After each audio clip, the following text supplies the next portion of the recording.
Wrestling లో final చేరి పథకం ఖాయం చేసుకున్న వినేష్ పోగట్ పై అనర్హత వేటు పడింది. 100 గ్రాములు ఎక్కువ బరువు ఉండడంతో వేటు వేస్తున్నట్లు ఒలింపిక్ సంఘం తెలిపింది. రెజ్లర్లు తమ బరువు విషయంలో ఎంత జాగ్రత్తగా ఉండాలి, ఒలింపిక్స్ లో విధి విధానాలు నియమ నిబంధనలు ఎలా ఉంటాయి చెప్తున్నారు Telangana sports authority senior wrestling coach Nandakishore Gokul. మరింత సమాచారం మా ప్రతినిధి అంజుమా అందిస్తారు.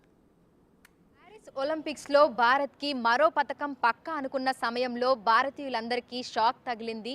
భారత రెజ్లర్ వినేష్ పొగాట్ పై ఇంటర్నేషనల్ ఒలింపిక్ సంఘం అనర్హత వేటును వేసింది.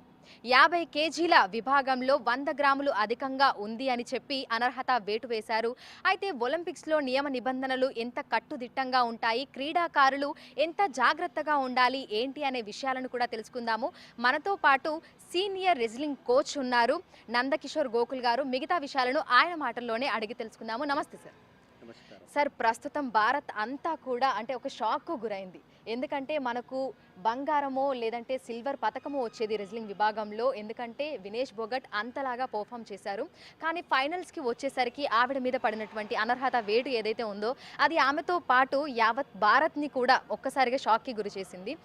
ఎట్లాంటి కట్టుదిట్టమైన నియమ నిబంధనలు ఉంటాయి ఒలింపిక్స్లో?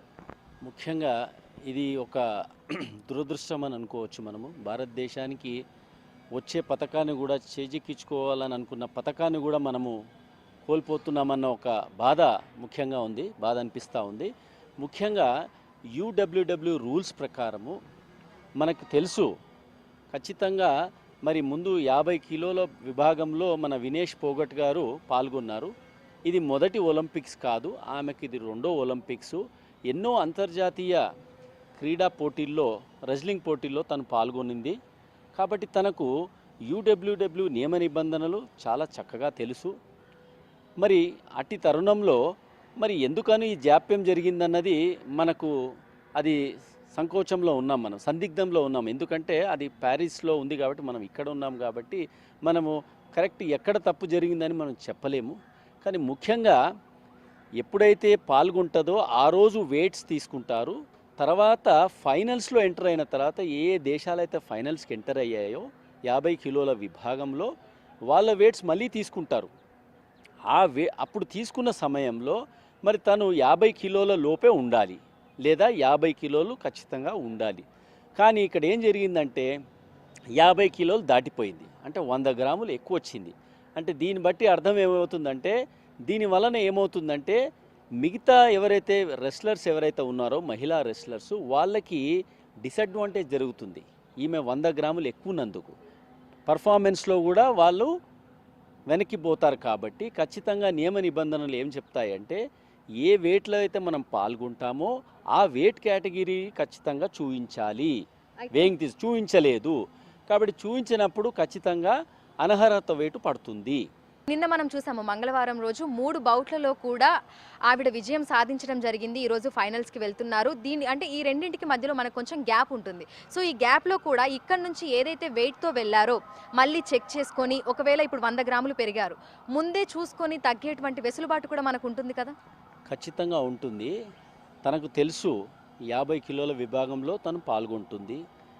ఎలిమినేషన్ రౌండ్స్లో కూడా చక్కగా పర్ఫామ్ చేసింది. క్వార్టర్ ఫైనల్స్లో కూడా పర్ఫామ్ చేసింది. ఫైనల్స్కి రావడం అంటే అంత ఆషామాషి కాదు. ఒలింపిక్స్లో, అది కూడా రెస్లింగ్ క్రీడలో, ఏ క్రీడలో అయినా ఆషామాష కాదు. ఇంత పర్ఫార్మెన్స్ తీసుకొని వచ్చిన తర్వాత చిన్న తప్పు అంటే ఈ వెయిట్ అన్నది తనకు తెలుసు. మరి వెయిట్ ఎక్కువ ఉంది అన్నప్పుడు సెమీఫైనల్స్ వరకు వస్తున్నప్పుడు ఆ పోయినప్పటి నుంచి కూడా తను దానిపైన ఒక మానిటరింగ్ చేసుకున్నట్టయితే చక్కగా ఉండేది.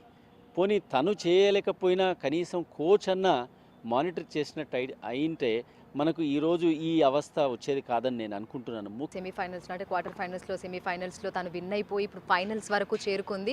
మీరు అన్నట్టుగా కూడా సంతోషం అనేది మనకు ఉంటుంది. ఆ ఆనందంలో కూడా అంటే మనకి ఏం జరుగుతుంది ఏంటి అనేది తెలియని అది ఒకటి కోల్పోతాం మనం. కానీ తనకంటూ ఒక డైటీషియన్ ఉంటారు, పర్సనల్ కోచ్ ఉంటారు, నియంత్రణ చేయడానికి తన ఫుడ్ హ్యాబిట్సే కానీ తన మెంటల్ కండిషన్ ఏ విధంగా ఉంది ఏంటి అనేది పర్యవేక్షించడానికైతే ఒక టీం అంటూ ఉంటుంది కదా? ఖచ్చితంగా పర్యవేక్షణ టీం ఉంటుంది. ఆ పర్యవేక్షణలో కోచ్ ఉంటారు, సైకాలజిస్ట్ ఉంటారు, డైటీషియన్ ఉంటారు, ఫిజియోథెరపిస్ట్ ఉంటారు, ట్రైనర్ ఉంటారు. మరి వీరందరూ కూడా ప్రయత్నం చేశారు, కానీ అది సమయం మించిపోయింది. ఎందుకంటే వెయిట్ కేటగిరీస్ 7ంటికి తీసుకున్నారు ఈరోజు ఉదయం కాబట్టి దానికంటే ముందే మనం ఏదైనా ప్రయత్నం చేయాలి. ఒక్కసారి వెయింగ్ మిషన్ పైన మనం అడుగు పెట్టామంటే ఖచ్చితంగా మనం ఆ బాడీ వెయిట్ 50 కిలోలకు మించి 10 గ్రాములు కూడా మనం ఎక్కువ చూపించడానికి అవకాశం ఉండదు. ఇది ఖచ్చితంగా అందరికీ తెలుసు. ఏదైతే టీం ఉందో అక్కడ వినేష్ పోగట్ కానీ మిగతా టీంకి అంతా కూడా ఈ విషయం తెలుసు. కానీ మరి ఎక్కడ అది జాప్యం జరిగిందో మనము ఖచ్చితంగా చెప్పలేని పరిస్థితి ఇప్పుడు ఉంది. అయితే ఫైనల్స్కి వెళ్ళడానికి అంటే టైం అంటూ ఉంటుంది కదా సార్. ఒక్కొక్కటి మ్యాచ్ మనకు అయిపోయిన తర్వాత, ఒక బౌట్ మనకు అయిపోయిన తర్వాత మళ్ళీ ఫైనల్స్కి చేరుకోవడానికి మనకు టైం గ్యాప్ అనేది ఉంటుంది. ఆ టైం గ్యాప్ కూడా ఇస్తారు కదా, అంటే ఆ వెయిట్ తగ్గడానికైనా ఏమైనా ఉంటాయంటారా? వీటికి వేసి ఉంటాయా ఆ 100 గ్రాములు తగ్గడానికి ఏమైనా? ఇప్పుడు ఈ 100 గ్రాములు వెయిట్ తగ్గించాలంటే వెయిట్ జాకెట్ ఉంటుంది. వెయిట్ రిడక్షన్ కావడానికి వెయిట్ జాకెట్ వస్తుంది. అదేవిధంగా స్టీమ్ బాత్ ఉంటుంది, సోనా బాత్ ఉంటుంది. మనం ఇవన్నీ కూడా చేసుకోవచ్చు. ప్లస్ ఇంకొకటి ఏంటంటే మనం నిద్ర కూడా పోరు. జనరల్గా స్లీప్ లేకుండా కూడా మనకు వెయిట్ రెడ్యూస్ చేసుకోవచ్చు. ఇవన్నీ పద్ధతులు వెయిట్ రెడ్యూస్ కావడానికి తీసుకోవాల్సినటువంటి పద్ధతులు. సో అవన్నీ కూడా తను చేసిందని తెలుస్తుంది. కానీ మరి ఒక్కొక్కసారి ఏం జరుగుతుందంటే తను బాగా మజిల్స్ ఉన్నాయి కాబట్టి, బాడీ స్ట్రక్చర్ చాలా స్ట్రాంగ్గా ఉంది కాబట్టి, ఒక్కొక్కసారి వాతావరణం కూడా అక్కడ చల్లగా ఉంటుంది కాబట్టి వెయిట్ దిగకపోవడం కూడా ఒక కారణం అయి ఉంటుంది. వెయిట్ దిగదు.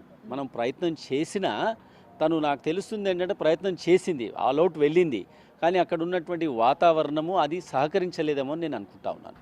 ప్రస్తుతం భారతీయులందరూ అయితే షాక్కు గురయ్యారు. అంటే వినేష్ పొగాట్ నిన్న బ్యాక్ టు బ్యాక్ అన్ని బౌట్స్లలో కూడా క్లియర్ చేసుకుంటూ ఫైనల్స్కి చేరుకుంది. ఒకవేళ ఫైనల్స్కి వెళ్ళి కనుక మనకి గోల్డ్ సాధించి ఉంటే చరిత్రలోకి ఎక్కేది. భారత తొలి మహిళా రెజ్లర్గా కూడా తను చరిత్రలోకి ఎక్కేది. కానీ అనుకోని విధంగా కూడా 50 కేజీల కంటే ఎక్కువగా ఉండడం, 100 గ్రాములు ఎక్కువగా ఉండటం వల్ల కూడా ఇంటర్నేషనల్ ఒలింపిక్ సంఘం అనేది తనను అనర్హత వేటు కూడా వేయడం జరిగింది. అయితే ఈ ప్రభావం అనేది మిగతా రెజ్లర్ల మీద పడకుండా చూసుకోవాల్సినటువంటి బాధ్యత కూడా ఉంది. ప్రతి ఒక్కరు కూడా వీళ్ళకి సపోర్టివ్గా నిలబడాల్సినటువంటి అవసరం కూడా ఉంది. క్రీడాకారులు కూడా దీన్ని దృష్టిలో పెట్టుకొని, అంటే వాళ్ళ వెయిట్ ఏ విధంగా ఉంది, వాళ్ళ మెంటల్ స్టేటస్ ఏ విధంగా ఉంది, ఫిజికల్గా మెంటల్గా ఫిట్గా ఉండి అనుకున్న లక్ష్యం దిశగా వాళ్ళు ముందుకెళ్లాల్సినటువంటి అవసరం కూడా ఎంతైనా ఉంది. విడుదల వంశీతో అంజుమా, బిగ్ టీవీ, హైదరాబాద్.